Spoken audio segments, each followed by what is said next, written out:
I'm Jenny Carlson here in the Oklahoma newsroom. The NCAA tournament bracket is out. Time for you to make your picks and time for our experts to maybe give you a little help in that. Joining me today from the Palm Beach Post, James Coleman. Hey, James, how are you? I'm all right. Thanks for having me. Sure. And from the Columbus Dispatch, Adam Jardy. Hey, Adam. Hey, how you doing? Good, good. Let's start with you, James. A couple teams that you cover down there in the state of Florida, the Florida Gators, Florida State Seminoles, both making an NCAA tournament appearance, both actually playing on Thursday.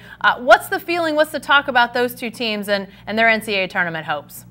Well, Florida had a little bit of a stumble down the stretch, but then they righted the ship in the SEC tournament and really came within a bucket, a controversial bucket of knocking off Auburn and going to the championship. But they're probably peaking at the right time as they head into their first round matchup against Nevada out of the Mountain West Conference on Thursday. So Florida is a team. They're young. They had some injuries earlier this year, but they've been able to really overcome that.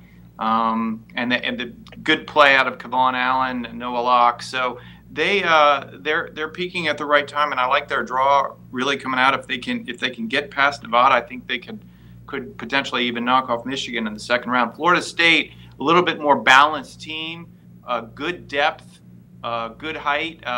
They trailed only Virginia, North Carolina, and Duke out of the ACC, and I think their draw sets up well out of the West, with the exception of potentially if they hit Gonzaga in the Sweet 16.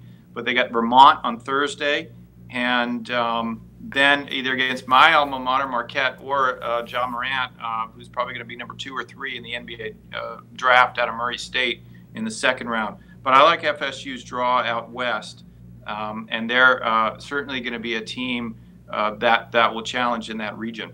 Yeah, I think a lot of people are curious to see if Vermont can score that upset in the first round, but that should be a really fun matchup on Thursday afternoon as well. Adam, let's talk about the Buckeyes, because Ohio State also in. They don't play till Friday, playing Ohio State. I'm sorry, playing Iowa State. Ohio State, Iowa State playing each other in the first round, but the Buckeyes getting in, that wasn't a for sure thing when the selections were announced Sunday night, right? Yeah, they really sweated it out for about the last 50 hours leading into the selection show. They were one of the last teams to make it. They're almost, I don't want to say lucky, but they feel very fortunate that they were able to avoid a play-in game.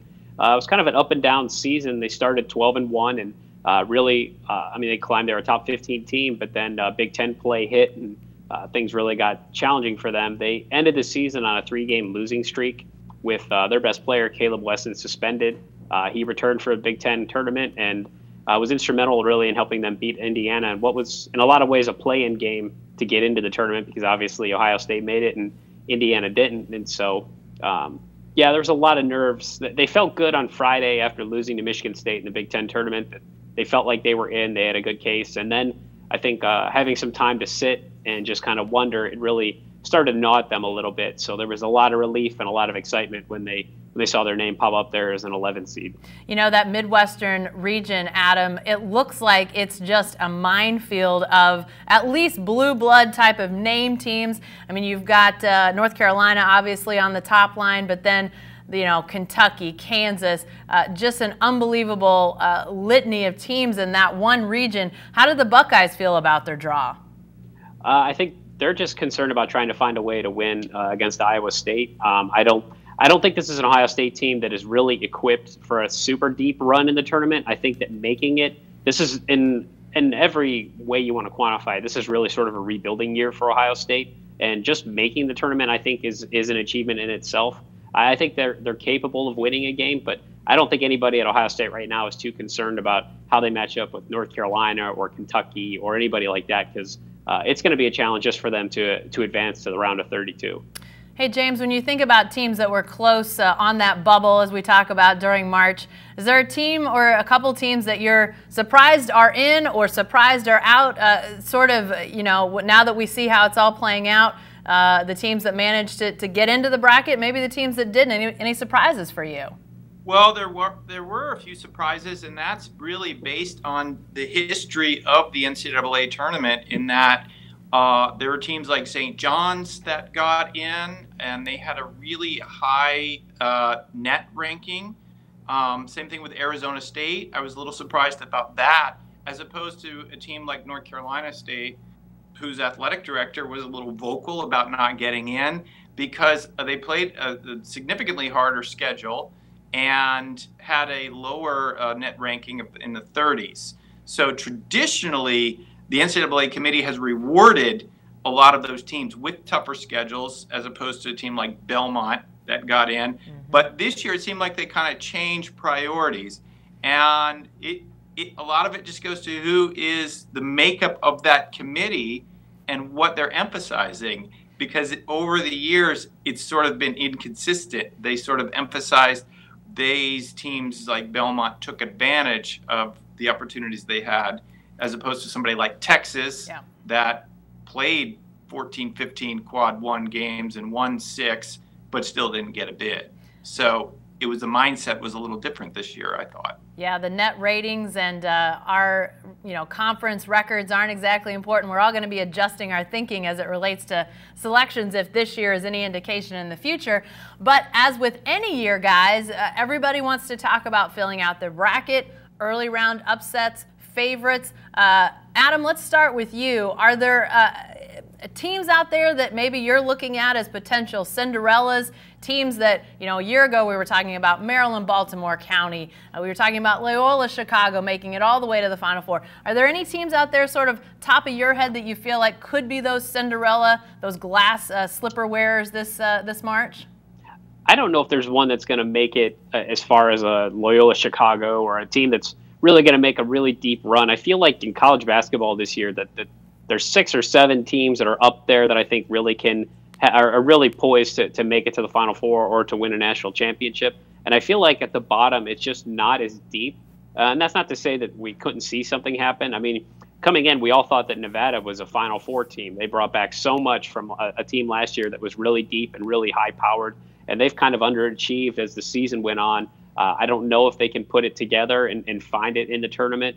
Other than that, I mean, I think that you're going to see obviously some early upsets. I mean, like I even look at it like you always look at the 12-5 upset. Right. I'm not sold on Wisconsin at Ohio, from the Big Ten, and they've got Oregon, which I don't think Oregon's a very good team, but I think that's a matchup that maybe you see a 12-5 upset there. But it's just I don't know that this is a year. I'm going to pick a lot of chalk in my bracket because I don't know that there's a Cinderella that I think is really going to make a significantly deep run. James, you got any upsets on your bracket that you feel like could be a Cinderella role this year? Well, I always have upsets on my bracket. It's fun to pick them, and then when you hit them, it's really fun. The way I like to pick upsets is I like teams that won both their conference regular season and their postseason, because then they're proven. And there's a few of them out there. It's in the first round of this year. It's really loaded. I would say Yale, New Mexico State, Cal Irvine, Wofford, Buffalo, Liberty. All those teams I think could win first round games. Those are not named teams, but I do kind of agree that in the end you're gonna see the big chalk names: Duke, North Carolina, Kentucky, Michigan State, Gonzaga. I think those in the end are going to be there. It depends on the way I do brackets, and I enter about 65 of these every year. Wow. Different one is depending on how many people are in your bracket. Like if you have a lot, then you're going to have to pick an upset. But you want to pick a team like, say, a Texas Tech. If they happen to win, you could hit it big. But if you have fewer teams, then go with more of the traditional Duke, North Carolina, Kentucky's. So it's a lot about strategy. But I do agree there's probably only about 6 teams, 6 or 7, that I think legitimately could win it this year. Yeah, it sounds like both of you are saying that, if you pick a few upsets maybe in the early couple days, those first round games, maybe that'll get you over the top, but don't Don't carry the Loyola into the Final Four, for crying out loud. It doesn't sound like anybody's advocating that. Adam, I didn't hear you say that, that's for sure. Yeah, and I liked his point about, I like Buffalo. I mean, I think that's a team that is deep and talented, and that the MAC is a criminally underrated conference and has been for my entire lifetime. So you always like a team from the MAC that is won for as consistently as Buffalo has to maybe put together a run. So maybe that might be your best bet at a sleeper. You did mention New Mexico State. I'm intrigued by them because they play like 13 or 14 guys consistently. I don't know if that means they have that many guys that they're that good, or they don't have enough guys to shoulder the bulk of the minutes, but they're an intriguing team to me as well because I just don't quite know what to make of them. Yeah, and who would have thought we'd have a 16-1 upset a year ago, guys? So while we think a lot of the favorites are going to hold, obviously this is March Madness for a reason, but as you guys were talking about those maybe half a dozen to 8 teams that really have a legitimate shot at a championship, I'm curious who you guys have getting to the Final Four, winning this whole thing. James, let's start with you. Who do you have on those 4 lines going to the Final Four at this point? Well, I have out of the East, I have Duke, Virginia from the South. I have North Carolina beating Kentucky out of the Midwest. And I have Texas Tech out West beating Gonzaga. And then, again, Duke, I think, is going to win it all. So, but in a lot of my brackets, I'm taking Texas Tech because if they do win it all, I got a good chance of winning. Yeah. But I think Duke's going to win it. Yeah, Duke with Zion, when he's been on the floor, Zion Williamson on the floor, has been almost impossible to beat. Adam, before we break down the Final Four picks a little more, who do you have in the Final Four? Who do you have winning it all? Well, I've also got Duke in the Final Four. I think you're kind of silly not to expect him to get there. I've got Tennessee, I've got Kentucky, and I've got Gonzaga. Again, kind of sticking with chalk. I mean, I just think those are the 4 best teams over the course of the season. Those are the 4 teams that have proven that whatever matchup you throw at them, I think they can all find a way to win it. And it's hard for me to pick against Duke. I'm curious, as you guys are looking at your bracket picks and people out there are doing the same, is there a region that you feel least confident about? The one that if you're thinking, man, this could really screw up my bracket because it's either hard to predict or there's a team with lots of questions. Adam, do you have a bracket or a region out there that you feel like could really sway whether somebody does well on their picks or not this year? You could go with the Midwest. I mean, when you're looking at a bracket that's got North Carolina, Auburn, Kansas, and then even Houston and Kentucky. I mean, Kentucky was my preseason pick to win it all coming in because when you have a John Calipari team that has been or that has some youth, which they always do, but has some experience, that's usually a recipe for him to make a really deep run. And then obviously they got the season off started the way that they did with the blowout loss to Duke, and it kind of threw all those expectations out the window. They've just quietly as Kentucky can, just built a really strong resume and really seemed to round into form.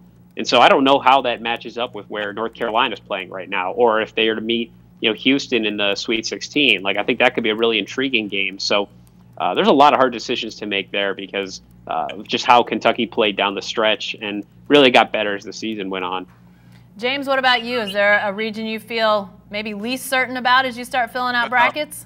I think that the West could be utterly chaotic. Gonzaga definitely is talented, but I don't know if they've really had the competition through week in and week out. So I mean, St. Mary's kind of built a blueprint of how to beat them in the West Coast Final when they slowed down the game, and I'm really not sold on Michigan. Texas Tech is a bit inconsistent, but I think they could sneak in there. I think that the West is just going to be wild. I think that would be the one where you might, if you did have somebody slip through, that would be the Loyola or whatever. It would come out of the West, but I could be wrong. Well, that's this time of year in a nutshell. There you go. How's that for a vote of confidence? Everybody thinks they're going to be right, and by sometime Thursday evening, their brackets are hoop. All right, guys, remember, games start, those first 4, it's on Tuesday, so get those brackets filled out now. We'll continue to have ongoing coverage of the NCAA tournament. Thanks to James Coleman at the Palm Beach Post and Adam Jardy at the Columbus Dispatch. Thanks, guys, and thanks to you for joining us talking about the NCAA tournament.